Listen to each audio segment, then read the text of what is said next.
ये जी इसका फ्रूट है, यहाँ से पानी कंट्रोल होता है। ये इसमें रबर लगी हुई है ताकि पानी ना नीचे जाए। इसमें भी यहाँ पे रबर लगी हुई है, इसमें भी है, यहाँ से पानी आएगा इसमें।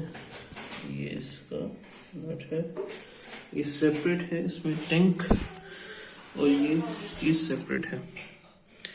अच्छा जी, अभी ये मैंने इसका निकाल लिया है, ये टूटा हुआ है, ये मैं चेंज करूँगा तो मैं आपको दिखाऊंगा कि कैसे चेंज होता है।